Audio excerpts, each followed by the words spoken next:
আসসালামু আলাইকুম ওরহমতুল্লাহি ওবরাকাতুহ নাহমাদুহু ওয়া নুসাল্লি আলা রাসূলিহিল কারীম আম্মা বা'দু ফাআউযু বিল্লাহি মিনাশ শাইতানির রাজীম বিসমিল্লাহির রহমানির রহিম নূহ আলাইহিস সালাম আউয়ালু রাসূলিন বুইসা ইলা আহলিল আরদ।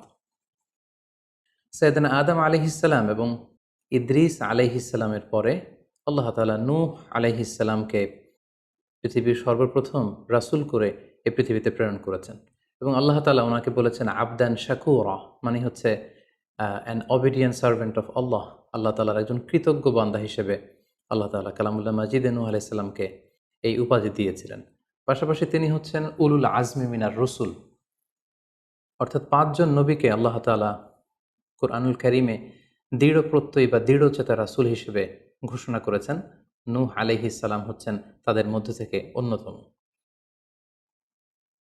সাউদার্ন ইরাকের একটি শহরে, যেটি কুফা শহরের নিকটবর্তী একটি শহর, এমন একটি শহরে আল্লাহ তাআলা নূহ আলাইহিস সালামকে নবী হিসেবে প্রেরণ করেছিলেন। সাইয়েদনা আদম আলাইহিস সালাম থেকে শুরু করে নূহ আলাইহিস সালাম পর্যন্ত টানা 1000 বছর পর্যন্ত পৃথিবীতে শিরকের সূচনা বা উৎপত্তি হয়নি।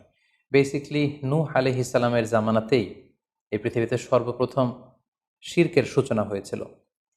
ইবলিস শয়তান সর্বপ্রথম নূহ আলাইহিস সালামের জামানার যে কওমের লোকেরা তাদের কাছে শিরকের ইন্ট্রোডিউস করেছিল।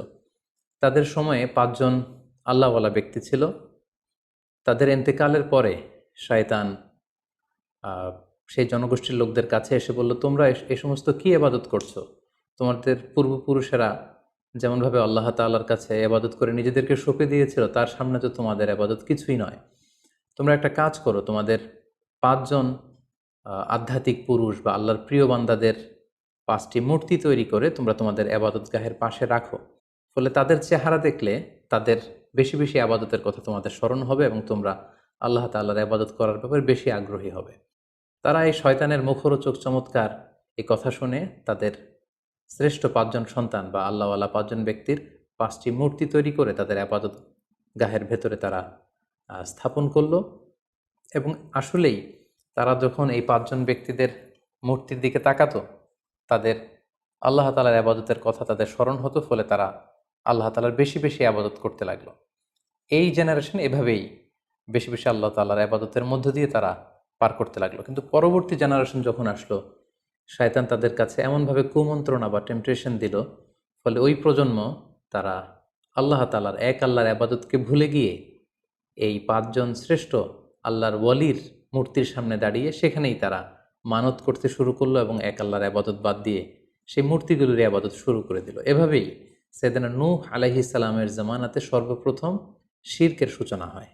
পবিত্র কালামুল্লাহ মাজিদে আল্লাহ তাআলা এই ঘটনাটি এভাবে উল্লেখ করেছেন যে নূহ আলাইহিস সালামের জামানায় যারা নেতৃত্ব স্থানীয় ছিল, তারা সাধারণ লোকদেরকে উদ্দেশ্য করে বলতো, ওয়াকালু লা তাযারুন্না আলিহাতাকুম ওয়ালা তাযারুন্না ওয়াদ্দান ওয়ালা সুওয়াআ ওয়ালা ইয়াগুথা ওয়া ইয়াউকা ওয়া নাসরা। অর্থাৎ আমাদের যে 5 জন বিখ্যাত ব্যক্তি, তাদের নাম ছিল ওয়াদ্দান, সুওয়াআন, ইয়াগুথ, ইয়াউক এবং নাসর।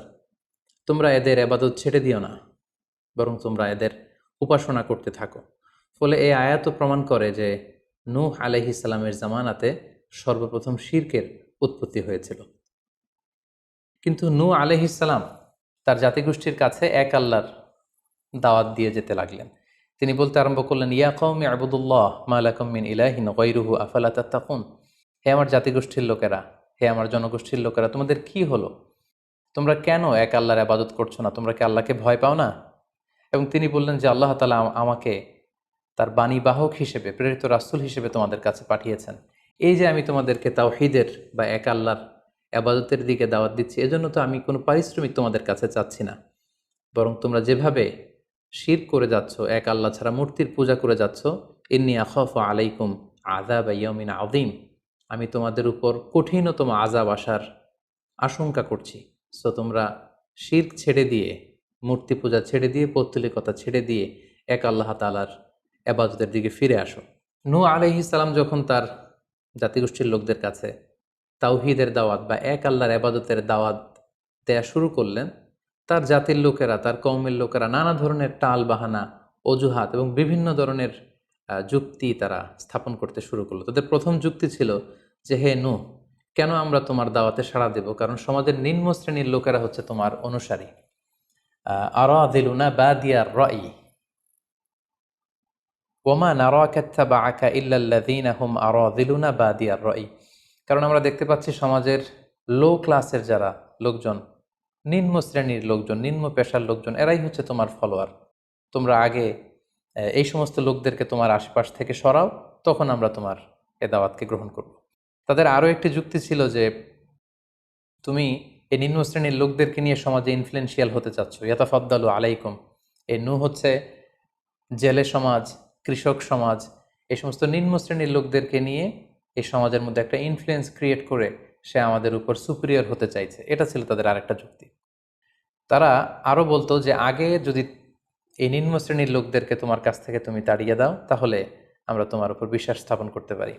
নূহ আলাইহিস সালামের এই কথার জবাবে তিনি বলেছিলেন, ওমা আনা বিতারিদিল্লাযীনা আমানু, অর্থাৎ যারা আল্লাহ তাআলার উপর বিশ্বাস স্থাপন করেছে, যদিও তারা নিম্ন শ্রেণীর হয়ে থাকে, কি করে আমি তাদেরকে তাড়িয়ে দিতে পারি?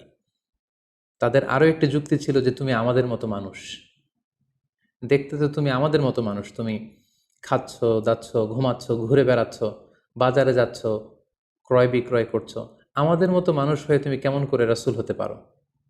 তুমি যে রাসূল, কি করে আমরা বিশ্বাস করব? কেন আকাশ থেকে ফেরেশতারা এসে বলে দিয়ে যায় না যে তুমি রাসূল? তাহলে তো আমরা ফেরেশতাদেরকে দেখলে আমরা আস্থা পেতে পারি এবং নিশ্চিত হতে পারি যে আসলেই তুমি আল্লাহর পাঠানো রাসূল। এবং তারা পাশাপাশি আরও বলতো যে, আমাদের পূর্বপুরুষরা তো এই সমস্ত মূর্তিরই পূজা করেছে, তাহলে কি তুমি বলতে চাইছো এরা ভ্রান্ত ছিল? সর্বশেষে তারা বলতে আরম্ভ করলো যে, নূহ, তুমি হচ্ছ মিথ্যাবাদী, পাগল এবং ভ্রান্ত, আমরা আমাদের অবস্থানে অটল থাকব।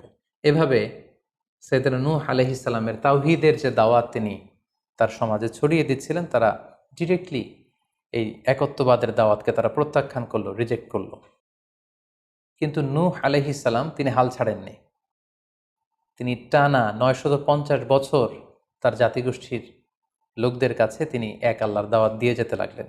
কালামুল্লাহ মাজিদ আমাদেরকে জানাচ্ছে, ওয়ালাকাদ আরসালনা নূহান ইলা কওমিহি ফালাবিসা ফীহিম আলফা সানাতিন ইল্লা ৫০ আমা।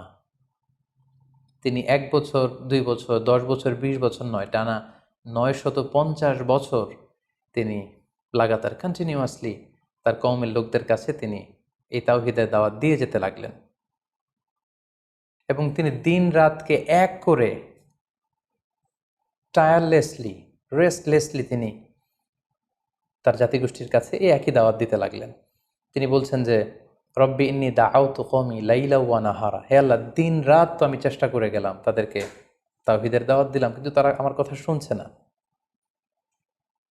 ওয়া ইন্নী কুল্লামা দাআউতুহুম লিতাগফিরা লাহুম জাআলু আসাবিআহুম ফি আযানিহিম। এর মানে হচ্ছে, আল্লাহ, আমি যখনই তাদেরকে দাওয়াত দিতাম, তারা তাদের আঙ্গুলগুলো তাদের কানের ভেতরে ঢুকিয়ে রাখতো, যাতে করে আমার তাওহীদের কথা তাদের শুনতে না হয়। এবং ওয়াস্তাগশাউ সিয়াবাহুম ওয়া আসররু ওয়াস্তাকবারু ইস্তিকবারা, তারা আমাকে দেখলেই চাদর দিয়ে তাদের মুখ পেঁচিয়ে রাখতো, যাতে করে আমার কথাগুলো তারা শুনতে না পায়। সুম্মা ইন্নী দাআউতুহুম জিহারা। আমি, নূহ আলাইহিস সালাম বললেন, আল্লাহ, আমি দাওয়াতি কাজ করার কোনো মাধ্যমই তো বাকি রাখিনি। আমি প্রথমে পার্সন টু পার্সন আমি প্রাইভেটলি দাওয়াত দিতাম। এটা যখন তারা অস্বীকার করলো, আমি তখন পাবলিক দাওয়াত দেওয়া শুরু করলাম। আমি তাদের বড় গ্যাদারিংসে, বিভিন্ন ফেস্টিভ্যালে যে তাদেরকে এই দাওয়াতের কথা শোনালাম, কিন্তু তারা প্রত্যাখ্যান করেছে। সুম্মা ইন্নী আ'লানতু লাহুম ওয়া আসরারতু লাহুম ইসরারা। অর্থাৎ এই আয়াত থেকে বোঝা যাচ্ছে যে, নূহ আলাইহিস সালাম দাওয়াত দেয়ার বা বাণী বাহকের যে কাজ, এই গুরুদায়িত্ব পালনে কোনো ধরনের প্রক্রিয়া তিনি বাদ রাখেননি। তিনি দিনে রাতে, তিনি প্রাইভেটলি, তিনি পাবলিকলি, তিনি উৎসাহ প্রদানের মাধ্যমে, জান্নাতের সুসংবাদ দেওয়ার মাধ্যমে, কিংবা জাহান্নামের ভয় দেখানোর মাধ্যমে নানাভাবে তার জাতিগোষ্ঠীর কাছে আখিরাতের কথা, আখিরাতে আল্লাহ তাআলার সুপ্রিম কোর্টের কাঠগড়ায় দাঁড়িয়ে জবাবদিহিতার কথা, এক আল্লাহর একত্ববাদের কথা, এই দাওয়াতগুলো তিনি দিয়ে গিয়েছেন। কিন্তু অধিকাংশ ক্ষেত্রেই এবং অধিকাংশ লোকগুলোই নূহ আলাইহিস সালামের এই তাওহীদের দাওয়াতকে প্রত্যাখ্যান করেছিল এবং রিজেক্ট করেছিল। এভাবে নূহ আলাইহিস সালাম যখন দাওয়াত দিয়ে যেতে লাগলেন, তার কওমের লোকদের মধ্য থেকে ফাইনাল যে রেসপন্সটি এসেছিল সেটি হচ্ছে, ক্বালু লাইন লাম তানতাহি ইয়া নূহ লা তাকুনান্না মিনাল মারজুমিন।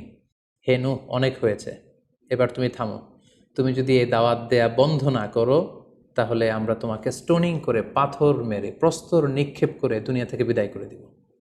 এবং তারা এও বলল যে ক্বালু ইয়া নূহ ক্বাদ জাদালতানা ফাআকসারতা জিদালানা, অনেক হয়েছে, তুমি অনেক আর্গুমেন্ট আমাদের সাথে দিয়েছো, অনেক তর্ক বিতর্ক তোমার সাথে হয়েছে, এবার থামো।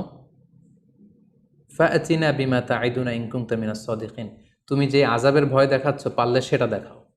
তুমি আমাদেরকে বলছো যে আমরা যদি এক আল্লাহর ইবাদত না করি, আমরা যদি পৌত্তলিকতা না ছাড়ি, তাহলে আল্লাহ তাআলা আযাব দিয়ে আমাদেরকে ধ্বংস করে দিবে। পারলে সেই ধ্বংসলীলা তুমি আমাদের সামনে নিয়ে আসো, পারলে সেই শাস্তি দেখাও, তুমি যদি সত্যবাদী হয়ে থাকো। এবার নূহ আলাইহিস সালাম তাদের এ ধরনের অ্যাটিটিউড দেখে অনেকটা হতাশ হলেন। তিনি তাদের কাছে কোনো প্রতিদান চাইছেন না, তাদের কল্যাণের জন্যই, তাদেরকে জাহান্নামের আগুন থেকে বাঁচার জন্যই তিনি 950 বছর ডেডিকেট করে দিলেন তাদের দাওয়াতি কাজে। কিন্তু তারা যখন এই দাওয়াতি কাজে সাড়া দিচ্ছে না, অবশেষে হতাশ হয়ে নূহ আলাইহিস সালাম আল্লাহকে দোয়া করলেন, আল্লাহ ফাফতাহ বাইনি ওয়া বাইনাহুম ফাতহান, আমি আর পারছি না, আপনি এবার এসপার ওসপার করে দিন, আপনি একটা ফায়সালা করে দিন। অবশেষে তিনি বদদোয়া করে বসলেন, তাদের উপর অভিশাপ দিয়ে ফেললেন, কার্ডস করে বসলেন। তিনি বললেন, রাব্বি লা তাযার আলাল আরদি মিনাল কাফিরিনা দাইয়ারা, হে আল্লাহ, আপনি এমন আযাব পাঠান, আযাব দিয়ে আপনি কাফিরদের আন্ডা বাচ্চা কাউকে আপনি অবশিষ্ট রাখবেন না, পুরো কাফির সমাজ, মুশরিক সমাজকে আপনি আযাব দিয়ে ধ্বংস করে দেন। যদি আপনি তাদেরকে বাঁচিয়ে রাখেন তাহলে তারা বিশ্বাসীদেরকেও সংক্রামিত করবে এবং তাদের অনাগত প্রজন্ম তারা পাপাচারী হয়ে এই পৃথিবীতে তারা ফাসাদ সৃষ্টি করবে। নূহ আলাইহিস সালাম যখন এরকম বদদোয়া করলেন, আল্লাহ তাআলা নূহ আলাইহিস সালামের এই অভিশাপ বা বদদোয়াকে কবুল করলেন এবং তিনি নূহ আলাইহিস সালামকে জানিয়ে দিলেন, নূহ, তোমার কথা মতো আমি এবার এটার একটা শেষ দেখে ছাড়বো এবং আমি পৃথিবীতে আযাব পাঠাবো। সে আযাবটি হচ্ছে ভয়ঙ্কর ধরনের বন্যা হয়ে যাবে গোটা পৃথিবীতে, মহাপ্লাবন ঘটবে। সো সে প্লাবন থেকে বাঁচার জন্য ওয়াসনাইল ফুলকা বিআইউনিনা ওয়া ওয়াহিনা, অর্থাৎ হে নূহ, তুমি আমার গাইডেন্স বা আমার পাঠানো দিক নির্দেশনা অনুযায়ী তুমি বিশাল একটি নৌকা বানাও বা কিস্তি বানাও বা বিশাল একটি জলতরী বা নৌযান বানাও, যাতে করে এই মহাপ্লাবন থেকে বাঁচার জন্য তুমি বিশ্বাসীদেরকে নিয়ে এই নৌযানে, এই কিস্তিতে, জাহাজে বা এই জলতরীতে, এই নৌকাতে তোমরা আশ্রয় নিতে পারো। আল্লাহ তাআলার পক্ষ থেকে এই আদেশ যখন আসলো, সাইয়েদনা নূহ আলাইহিস সালাম বিশ্বাসীদেরকে নিয়ে বিশাল এক জলতরী বা নৌকা বা বিশাল এক জাহাজ তিনি তৈরি করলেন। নূহ আলাইহিস সালামের কওমের মুশরিক লোকেরা যখন এই জাহাজ বা নৌকা বানাতে দেখলো, তারা হাসাহাসি শুরু করে দিল। কোরআন বলছে, ওয়া কুল্লামা মাররা আলাইহি মালাউম মিন কওমিহি সাখিরু মিন, তারা যখনই নৌকা বানানো, এই কিস্তি বানানো, এই বিশাল জলতরী বানাতে দেখলো, তারা ঠাট্টা বিদ্রুপ করলো। তারা বলল, নূহ, এই মরুভূমির মাঝখানে কোথায় তুমি এই নৌকা চড়াবে? তোমরা যেহেতু নৌকা বানাচ্ছ, পারলে একটা সাগরও বানিয়ে নাও, যাতে করে তোমাদের এই নৌকাকে, এই জাহাজকে তোমরা ভাসাতে পারো। সাইয়েদনা নূহ আলাইহিস সালাম এবং বিশ্বাসীরা আল্লাহ তাআলার উপর অটল থেকে আল্লাহ তাআলার দেয়া দিক নির্দেশনা অনুযায়ী তারা বিশাল নৌকা তৈরি করে ফেললেন। এ পর্যায়ে আল্লাহ তাআলা নূহ আলাইহিস সালামকে জানালেন যে মহাপ্লাবনের জন্য নূহ তুমি অপেক্ষা করতে থাকো এবং এই প্লাবনটা হবে 40 দিন লম্বা, 40 days long, and the entire wall will be drastically flooded. গোটা বিশ্বের এমন কোনো জায়গা থাকবে না, আনাচে কানাচে গোটা বিশ্বটা এই মহাপ্লাবনের আওতায় এসে পৃথিবীর সব প্রাণীগুলো মারা যাবে। সো তুমি কি করে বুঝবে যে আমি কখন এই মহাপ্লাবন পৃথিবীতে দিচ্ছি? সেটার একটা সাইন হচ্ছে, তুমি যখন চুলার ভেতর থেকে ফুরফুর করে কলকল করে পানি বেরোতে দেখবে, তখনই বুঝবে যে সে টাইমটা চলে এসেছে। তখন তুমি হাত্তা ইদা জা আমরুনা বা ফারাত তান্নুর, চুলার ভেতর থেকে আগুনের পরবর্তীতে, আগুনের বিপরীতে পানি ছুটতে আরম্ভ করবে, তখনই বুঝবে যে সে সময়টা চলে এসেছে, মহাপ্লাবনের সময়টা একেবারে ঘনিয়ে এসেছে। কুল নাহমিল ফিহা মিন কুল্লি যাওজাইনি ইসনাইন, তখন তুমি সমস্ত বিশ্বাসী বান্দাবান্দিদেরকে, যারা তোমার ফলোয়ার, যারা একত্ববাদী বিশ্বাসী, তাদেরকে নিয়ে সেই নৌকায় তুমি আরোহণ করবে এবং প্রতিটি প্রাণী থেকে জোড়ায় জোড়ায়, অর্থাৎ ম্যাসকুলিন অ্যান্ড ফ্যামিনিন, নারী পুরুষ জোড়ায় জোড়ায় তুমি নিয়ে সেই নৌকাতে আরোহণ করবে। কারণ এই মহাপ্লাবনটা এত ভয়ঙ্কর মহাপ্লাবন হবে, ফলে পৃথিবীতে কেউ বেঁচে থাকবে না এবং তোমরাই হবে নেক্সট জেনারেশন এবং তোমাদের থেকেই পৃথিবী আবার নতুন করে সভ্যতা বিনির্মিত হবে এবং তোমাদের থেকে নতুন করে পৃথিবীর সব প্রাণীকুল আবার নতুন করে বংশবিস্তার শুরু হবে। আল্লাহ তাআলার এই গাইডেন্স অনুযায়ী নূহ আলাইহিস সালাম অপেক্ষা করতে লাগলেন যে কখন চুলার ভেতর থেকে কলকল করে পানি বেরোয়। হঠাৎ করে তিনি একদিন দেখতে পেলেন যে চুলার ভেতর থেকে পানি বেরোচ্ছে। তিনি সমস্ত বিশ্বাসীদেরকে নিয়ে এবং বিভিন্ন প্রাণীকুল থেকে জোড়ায় জোড়ায় নারী পুরুষ দুই ধরনের জেন্ডারকে একত্রিত করে নিয়ে তিনি আল্লাহ তাআলার নামে সেই নৌকার মধ্যে আরোহণ করলেন এবং আল্লাহ বললেন ওয়াকাল আরকাবু ফিহা বিসমিল্লাহি মাজরেহা ওয়া মুরসাহা ইন্না রাব্বি লাগফুরুর রাহিম। আল্লাহ বললেন তোমরা যখন আরোহণ করবে তোমরা আল্লাহর নামে আরোহণ করবে, অর্থাৎ বিসমিল্লাহ বলে আরোহণ করবে, কারণ তোমাদের এই নৌকার এই জাহাজের গতি এবং স্থিতি এটা হবে আল্লাহর নামে। এটার সেইলিং বা অ্যাঙ্করিং, এটার পানির উপরে ভেসে চলা এবং এটার নোঙর ভিড়ানো সবটাই হবে আল্লাহ তাআলার নামে। এবং আল্লাহ তাআলার আদেশ অনুযায়ী নূহ আলাইহিস সালাম সবাইকে নিয়ে সেই নৌকায় আশ্রয় নিলেন। কোরআন আমাদেরকে জানাচ্ছে ওহিয়া তাজরি বিহিম ফি মাউজিন কাল জিবাল, গোটা বিশ্বব্যাপী এমন ভয়ঙ্করভাবে আকাশ থেকে ঝুম বৃষ্টি নাজিল হলো, জমিন তার ভেতরে থাকা পানিগুলোকে উপরে উদ্গীরণ করে দিতে লাগলো, উপর থেকে পানি নিচ থেকে পানি, ফলে গোটা বিশ্বে এক মহাপ্লাবনের পরিস্থিতি তৈরি হলো। এবং সেই ভয়ঙ্কর প্লাবনের মধ্যে, সেই ঝড় ঝাপটার মধ্যে, সেই পানির মধ্যে নূহ আলাইহিস সালামের সেই কিস্তি বা সেই জলতরী বা সেই নৌকা ভাসতে লাগলো। কোরআন বলছে যে ফি মাউজিন কাল জিবাল, বিশাল পাহাড় সম ঢেউয়ের মধ্যে নূহ আলাইহিস সালামের তরী আল্লাহর নামে ভাসতে আরম্ভ করলো এবং আল্লাহর নামে নূহ আলাইহিস সালাম সেই তরী ভাসিয়ে দিলেন। মহাপ্লাবনের ঠিক কিছু আগে নূহ আলাইহিস সালাম ওনার ছেলে কানাআনকে আহ্বান করলেন যে কানাআন, তুমি এই নৌকার মধ্যে আরোহণ করো। আমরা ইতিহাস থেকে আমরা জেনেছি যে নূহ আলাইহিস সালামের 4 জন সন্তান ছিল, হাম, সাম, ইয়াফাস, কানাআন। এই 4 জন সন্তানের মধ্যে 3 জন ঈমান এনেছিল, শুধু কানাআন ছাড়া। নূহ আলাইহিস সালাম কানাআনকে বললেন, কানাআন ইয়া বুনাইয়া ইরকাব মাআনা, হে আমার প্রিয় সন্তান তুমি নৌকায় ওঠো, আল্লাহর কাছে তওবা করো। কিন্তু কানাআন নূহ আলাইহিস সালামের এই আহ্বানের প্রত্যুত্তরে তিনি বলেছিলেন, আমি নৌকায় উঠবো না, সাআবি ইলা জাবালিন ইয়াসিমুনি মিনাল মা, আমি পাহাড়ের চূড়ায় যেয়ে দাঁড়াবো, পাহাড় আমাকে পানি থেকে বাঁচাবে, কারণ এই বন্যার পানি তো পাহাড় পর্যন্ত পৌঁছতে পারবে না। নূহ আলাইহিস সালাম বললেন, ক্বালা লা আসিমাল ইয়াউমা মিন আমরিল্লাহ ইল্লা মান রাহিম, হে কানাআন, আজকে আল্লাহর এই গজব থেকে, এই আযাব থেকে, এই মহাপ্লাবন থেকে বাঁচানোর কেউ নাই, কেউ তোমাকে বাঁচাতে পারবে না। পাহাড় তোমাকে আজকে সুরক্ষা দিতে পারবে না, বাঁচাতে পারবে না, আজকে বাঁচানোর কেউ নেই, তুমি তাড়াতাড়ি উঠে আসো এখানে। কিন্তু নূহ আলাইহিস সালামের ছেলে কানাআন অস্বীকৃতি জ্ঞাপন করলো। কোরআন বলছে ওয়াহালা বাইনাহুমাল মাউজু ফাকানা মিনাল মুগরাকিন, বাবা আর ছেলের মধ্যে যখন এ ধরনের কথা চলছিল, হঠাৎ করে বিশাল এক সাগরের ঢেউয়ের ধাক্কা এসে নূহ আলাইহিস সালামের সন্তান কানাআনকে পানির মধ্যে ডুবিয়ে দিল। তাহলে এই আয়াত থেকে বুঝলাম কানাআন যারা ডুবে গিয়েছিল তাদের অন্তর্ভুক্ত হয়েছিল। এবং মজার ব্যাপার হচ্ছে নূহ আলাইহিস সালামের স্ত্রীও এই মহাপ্লাবন থেকে বাঁচতে পারেনি। সেও ঈমান না আনার কারণে যারা ধ্বংস হয়েছিল, যাদের সলিল সমাধি হয়েছিল মহাপ্লাবনের পানির মধ্যে, নূহ আলাইহিস সালামের স্ত্রীও সেখানে নিহত হয়েছেন। এখন একটি প্রশ্ন এসে দাঁড়ায়, সেটি হচ্ছে যে এটা কি একটা গ্লোবাল ডিজাস্টার ছিল কিনা? এটা কি ইরাকের সেই সাউদার্ন পার্টেই শুধু এই বন্যাটা হয়েছিল, না গোটা বিশ্বব্যাপী হয়েছিল? এ নিয়ে ঐতিহাসিকদের মধ্যে অনেক ধরনের মতামত পাওয়া যায়।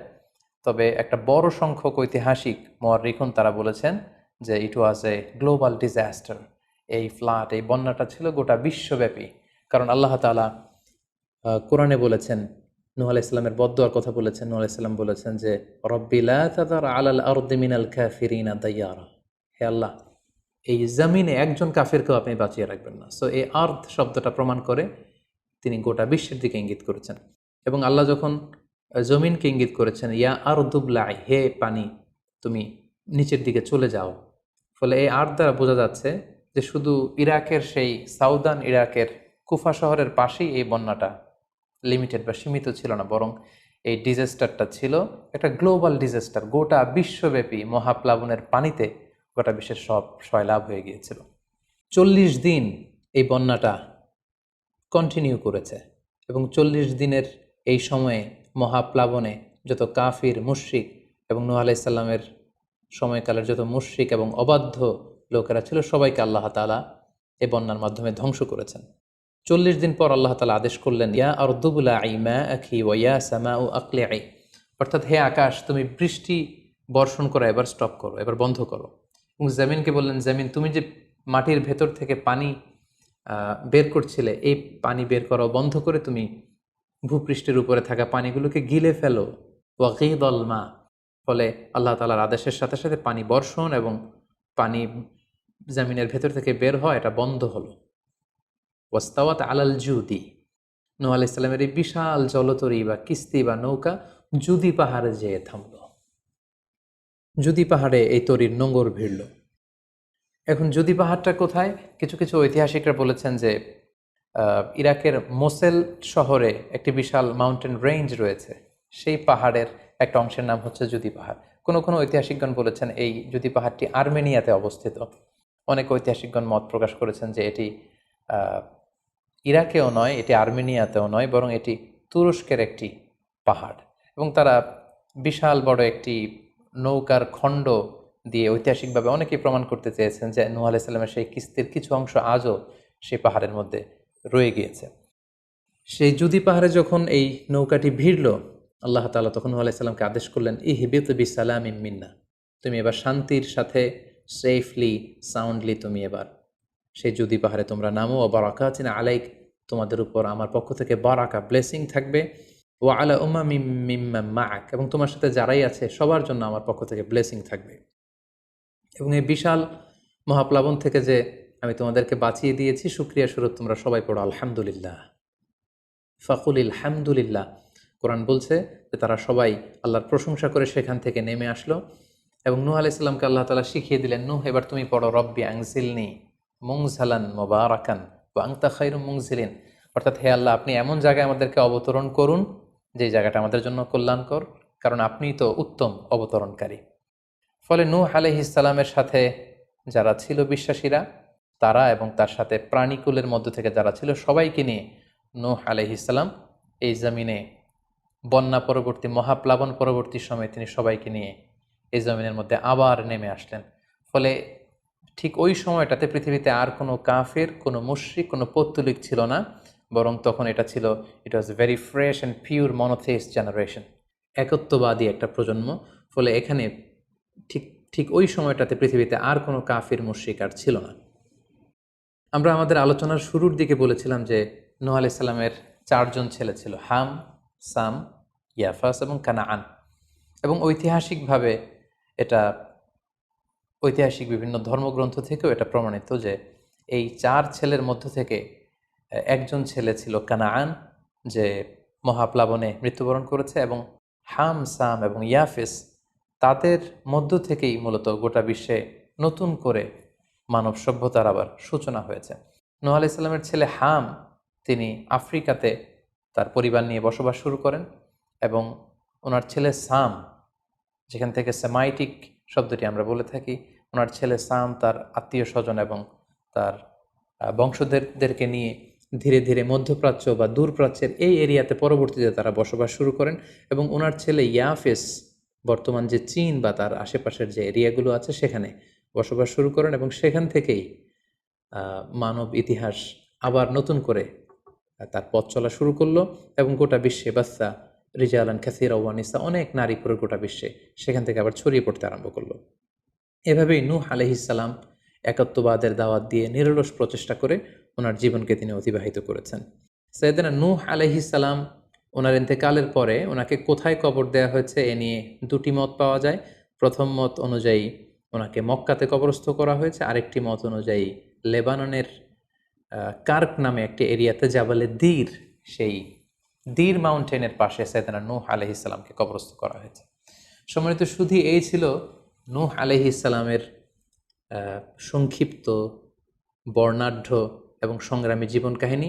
এ পর্যায়ে আমরা নূহ আলাইহিস সালামের এই স্টোরি থেকে, এই জীবনী থেকে কী ধরনের লেসন, লাইফ লেসন বা শিক্ষা আমরা পেতে পারি, যেটা আমরা আমাদের সমাজের সাথে রিলেভেন্ট করতে পারি, আমরা সে বিষয়ে সামান্য কিছু আলোচনা করব। আমরা যারা দাওয়া কাজের সাথে ইনভলভড, তাদের জন্য নূহ আলাইহিস সালামের জীবনীতে আসলে নূহ আলাইহিস সালামের দাওয়া ক্যারিয়ার থেকে নেবার মতো, শেখার মতো অনেক কিছু রয়েছে। তোর মধ্যে থেকে অন্যতম হচ্ছে যে ডাইভার্সিটি অফ দাওয়া অ্যাপ্রোচ। আমরা জানি যে আমরা যারা আল্লাহ তাআলার এই কথাগুলো, কোরআন সুন্নাহর এই মেসেজগুলো পৌঁছে দিচ্ছি, আমরাও কাইন্ডা বাণীবাহকের কাজ কিন্তু আমরা করছি। যেহেতু নবীরা নেই, তাদের অনুসৃত পথকে আমরা ধারণ করে তাদের কথাগুলো আমরা পৌঁছে দিচ্ছি। সো আমাদের এই দাওয়া অ্যাপ্রোচের মধ্যে ডাইভার্সিটি থাকতে হবে। আমরা যেমনি ওরালি দাওয়া কাজ করি, নবীরা ওরালি দাওয়া কাজ করতেন, মৌখিকভাবে মানুষকে দাওয়া দিতেন। এই ওরালি দাওয়ার পাশাপাশি আমরা রিটেন দাওয়ার কাজ করতে পারি, আমরা প্র্যাকটিক্যাল দাওয়া কাজ করতে পারি। অর্থাৎ প্র্যাকটিক্যাল দাওয়াটা হচ্ছে লাইভ দাওয়া। আমার কথা দেখে, আমার আচরণ দেখে, আমার ডিলিংস দেখে মানুষ ইসলামের সৌন্দর্যের প্রতি আকৃষ্ট হবে, এবং এটা খুবই ফলপ্রসূ একটা দাওয়া সিস্টেম। সো আমরা যদি নূহ আলাইহিস সালামের জীবনের দিকে তাকাই, তাহলে দেখব উনি অনেকভাবে এই দাওয়া কাজ করেছেন। উনি প্রথম পার্সন টু পার্সন টার্গেট করে তাকে একা একা বোঝাতেন। এটা যখন কাজ না করতো, প্রাইভেট দাওয়া থেকে উনি পরে সুইচ করলেন পাবলিক দাওয়াতে। কোরআন আমাদেরকে জানিয়েছে যে তার কওমের বিভিন্ন ফেস্টিভ্যালগুলোতে, সেখানকার বিভিন্ন পাবলিক গ্যাদারিংসগুলোতে, সেখানকার বিভিন্ন ক্লাবগুলোতে তিনি যে এক আল্লাহর দাওয়া তিনি সেখানে পেশ করেছেন। পাশাপাশি নূহ আলাইহিস সালাম তার সময়ের সম্ভ্রান্ত ব্যক্তিবর্গ যারা, তাদেরকে স্পেশালি তিনি দাওয়া কাজের আওতায় নিয়ে এসেছেন।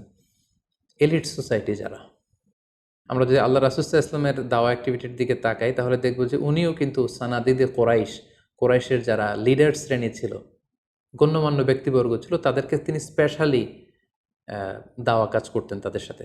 কারণ আমরা জানি যে একটা সমাজের লিডার যদি ইসলামের পথে আসে, ফলে তার যে লক্ষ লক্ষ ফলোয়ার থাকবে তারাও তার দ্বারা ইনফ্লুয়েন্স হয়ে তারাও ইসলামের পথে চলে আসবে। এবং আল্লাহ রাসূল সাল্লাল্লাহু আলাইহি ওয়াসাল্লামের জীবনী তো আমরা দেখেছি যে কোনো গোষ্ঠীর বা কোনো কওমের বা কোনো ট্রাইবের গোত্র প্রধান যখন কালিমা পড়ে মুসলমান হয়েছে, তার দেখা দেখি গোত্রের সকল নারী পুরুষ তারাও মুসলমান হয়ে গেছে। দাওয়া কাজ আঞ্জাম দেওয়ার ক্ষেত্রে যারা এলিট সোসাইটি বা সমাজের গণ্যমান্য ব্যক্তিবর্গ যারা থাকবে, তাদেরকে দাওয়া দেওয়ার ক্ষেত্রে আমাদেরকে স্পেশাল এফোর্ট দিতে হবে। কারণ তাদেরকে যদি আমরা ইসলামের পক্ষে, সত্যের পক্ষে কনভিন্সড করতে পারি, ফলে তারা সমাজের আরও অনেক লোককে ইনফ্লুয়েন্স করে ইসলামের সুশীতল বাণীর ভেতরে নিয়ে আসতে পারবে। তো এর মানে এই নয় যারা নিম্ন শ্রেণীর বা যারা সমাজের মধ্যবিত্ত বা নিম্ন মধ্যবিত্ত যে ফ্যামিলিগুলো রয়েছে বা যে সমস্ত লোকজন রয়েছে, তাদেরকে আমরা গুরুত্ব দিব না, ব্যাপারটি এমন নয়। বরং নূহ আলাইহিস সালামের ঘটনা থেকে আমরা বুঝতে পারছি যে একটা হচ্ছে মাস পিপুলদের জন্য দাওয়া, আর একটি হচ্ছে যারা সমাজের উচ্চ শ্রেণী তাদের জন্য স্পেশালি কিছু টাইম স্পেন্ড করা, তাদেরকে আলাদাভাবে দাওয়া দেওয়া, এবং অথবা তাদের উপযোগী করে দাওয়া অ্যাক্টিভিটি তাদের কাছে যদি আমরা প্রেজেন্টেশন করতে পারি, তাহলে নিঃসন্দেহে তারাও ইসলামের সৌন্দর্যের দ্বারা আকৃষ্ট হবে। নূহ আলাইহিস সালামের এই জীবন কাহিনী থেকে আমরা আরও একটি বিষয় শিখতে পারি, সেটি হচ্ছে দাওয়া কাজে কখনো হতাশ হওয়া যাবে না, নিরাশ হওয়া যাবে না, এবং হাল ছাড়া যাবে না, বরং ভরসা রাখতে হবে আল্লাহর উপর। কারণ আমরা কয় বছর দাওয়া কাজ করে যাচ্ছি, আমরা কতটুকু এফোর্ট দিয়েছি, আমরা কতটুকু টাইম স্পেন্ড করেছি, আমরা কতটুকু স্যাক্রিফাইস করেছি। আমরা যদি নূহ আলাইহিস সালামের জীবনের দিকে তাকাই, তাহলে দেখব যে তিনি টানা 950 বছর টানা লাগাতার তিনি তার জাতিগোষ্ঠীর কাছে দাওয়াতি কাজ করেছেন, কিন্তু তিনি নিরাশ হননি, হতাশ হননি, হাল ছেড়ে দেননি, তিনি ভরসা রেখেছিলেন আল্লাহ তাআলার উপর। সো আমরা যারা দাওয়া কাজ করছি, আমরা ইনস্ট্যান্ট ফলাফলের জন্য যেন বসে না থাকি, আমরা আমাদের দায়িত্বটুকু পালন করব। নূহ আলাইহিস সালামের এই স্টোরি থেকে আমরা আরও একটি বিষয় শিখতে পারি, সেটা হচ্ছে আমাদের কাজ হচ্ছে ইফোর্ট দেয়া, বাট এটার কমপ্লিশন, এটার রেজাল্ট আসবে আল্লাহ তাআলার পক্ষ থেকে। আরবিতে বলা হয় যে আস-সা'য়ু মিন্না ওয়াল ইতমামু মিনাল্লাহ, প্রচেষ্টা করার মালিক আমরা, সফলতা দেওয়ার মালিক হচ্ছেন আল্লাহ। আমি অনেক দাওয়াতি কাজ করছি, কিন্তু আমার দাওয়াতি কাজে কেউ সাড়া দিচ্ছে না, কেউ রেসপন্স করছে না, আমার দাওয়াতি কাজে কেউ ইসলামের প্রতি আকৃষ্ট হচ্ছে না, ইট ডাজন্ট মিন দ্যাট আমি একজন ব্যর্থ দায়ী, না, এটা কখনোই না। বরং আমি সিনসিয়ারিটির সাথে আমার সর্বোচ্চ প্রচেষ্টাটুকুন আমি করছি কিনা, সেটাই হচ্ছে দেখার বিষয়। আমার কত ফলোয়ার, আমার ডাকে কত মানুষ সাড়া দিল, এটা দেখার বিষয় না, বরং আমি আমার রোলটা প্লে করতে পারছি কিনা সিনসিয়ারিটির সাথে, এটা হচ্ছে দেখার বিষয়। এর কারণ হচ্ছে আল্লাহর হাবিব সাল্লাল্লাহু আলাইহি ওয়াসাল্লাম বলেছেন, কিয়ামতের দিন অনেক নবী দাঁড়াবে যাদের ফলোয়ার হচ্ছে হাতে গোনা অল্প কয়েকজন, মানে অল্প কয়েকজন ঈমান এনেছিল। পৃথিবীতে অনেক নবী ছিল, তারা কিয়ামতের দিন দাঁড়াবে, তার বিশ্বাসী উম্মতের সংখ্যা হচ্ছে মাত্র 2 জন। পৃথিবীতে এরকম অনেক নবী ছিল, কিয়ামতের দিন তিনি দাঁড়াবেন, তার উপর বিশ্বাস এনেছিল মাত্র 1 জন, মানে নবীও একজন, তার প্রতি ঈমানও এনেছে মাত্র 1 জন। এমনও অনেক নবী কিয়ামতের দিন আল্লাহ তাআলার দরবারে দাঁড়াবে যেই নবীর কোনো ফলোয়ার নাই, যেই নবীর কোনো বিশ্বাসী উম্মত নাই। অর্থাৎ নবী শুধু একা, তার সারা জীবনের দাওয়া কাজে কেউ তার ডাকে সাড়া দেয়নি। তার মানে কি তিনি ব্যর্থ? নেভার, কখনো না। তিনি তার দায়িত্বটুকুন পালন করেছেন, এজন্য তিনি আল্লাহ তাআলার দরবারে তিনি সফল। সো কে আপনার ডাকে সাড়া দিবে, কে ইসলামের পথে আসবে, এটা আমাদের দেখার বিষয় না। আমাদের দেখার বিষয় হচ্ছে আমরা আমাদের দায়িত্বটুকুন পালন করেছি কিনা, আমরা কোরআনের ইসলামের সুন্দর বিউটিফুল মেসেজগুলো আমরা পৌঁছে দিতে পেরেছি কিনা। That should be hour concern. সেটাই হচ্ছে আমাদের দায়িত্ব। সূরা হুদে নূহ আলাইহিস সালামের ফলোয়ার কত ছিল এ ব্যাপারে আমরা জানতে পারি। আল্লাহ তাআলা বলছেন, ওয়ামা আহমানা মাআহু ইল্লা কালিল। মানে নূহ আলাইহিস সালামের জাতিগোষ্ঠীর হাতে গোনা অল্প কিছু লোক ছাড়া তার প্রতি অন্যান্যরা ঈমান আনেনি। এই অল্প কিছু লোক, তাদের সংখ্যা কত? তাফসীর ইবনে কাসীরে এসেছে, সাইয়েদনা ইবনে আব্বাস বলেন যে কানু সামানিনা নাফসান মিনহুম নিসাউহুম, নারী পুরুষ মিলিয়ে ৮০ জন। Could you imagine that? ৯৫০ বছরের দাওয়াতি ক্যারিয়ারে ওনার উপর ঈমান এনেছে মাত্র ৮০ জন। তার মানে প্রতি ১০০ বছরে অন অ্যান অ্যাভারেজ ১০ জন ওনার উপর ঈমান আনেনি। কিন্তু উনি হচ্ছেন উলুল আজমি মিনার রুসুল। এই মহাবিশ্বের ৫ জন শ্রেষ্ঠতম নবীদের মধ্য থেকে তিনি হচ্ছেন অন্যতম। সো আমাদেরকে দেখতে হবে আমরা আমাদের দায়িত্বটুকুন পালন করছি কিনা। কতজন আমাদের ডাকে সাড়া দিল, কতজন আমাদের ফলোয়ার হলো, কতজন ইসলামের পথে আসলো কে আসলো না, সেটা আল্লাহ তাআলা নির্ধারণ করবেন। নূহ আলাইহিস সালামের জীবনী থেকে আমরা আরও যে শিক্ষাটি পাই, এবং এটি খুবই গুরুত্বপূর্ণ একটি লেসন, সেটা হচ্ছে হিদায়া অনলি বিলংস টু আল্লাহ। হেদায়েত দেওয়ার মালিক হচ্ছেন Allah. Canaan and the wife of Nuh for example, যেমন নূহ আলাইহিস সালামের ছেলে কানাআন কিংবা তার স্ত্রী, তারা কিন্তু নূহ আলাইহিস সালামের প্রতি ঈমান আনেনি। তার মানে বাবা নবী হয়ে অনেক সময় ছেলে ঈমান আনতে পারেনি, তার ভাগ্যে সেটা জোটেনি। নূহ আলাইহিস সালাম নবী ছিলেন, কিন্তু তার স্ত্রী তার প্রতি ঈমান আনেনি। এজন্য আল্লাহ তাআলা বলছেন, ইন্নাকা লা তাহদি মান আহবাবতা ওয়ালাকিন্নাল্লাহা ইয়াহদি মান ইয়াশা। হে নবী, আপনি যাকে চান তাকে আপনি হেদায়েত দিতে পারবেন না, কারণ হেদায়েত দেওয়ার মালিক আপনি নন। হেদায়েত দেওয়ার নিরঙ্কুশ একচ্ছত্র ক্ষমতা হচ্ছে শুধুমাত্র কেবলমাত্র আল্লাহ তাআলার হাতে। তিনি যাকে চাইবেন তাকে তিনি হেদায়েত দেন। আমরা চাইলেই কাউকে হেদায়েত দিতে পারবো না। নূহ আলাইহিস সালামের জীবনী থেকে আরও একটি বড় শিক্ষা হচ্ছে যে আল্লাহ তাআলা হুট করেই কাউকে আযাব দেন না বা শাস্তি পাঠান না, বরং আল্লাহ তাআলা বারবার সুযোগ দিয়ে থাকেন।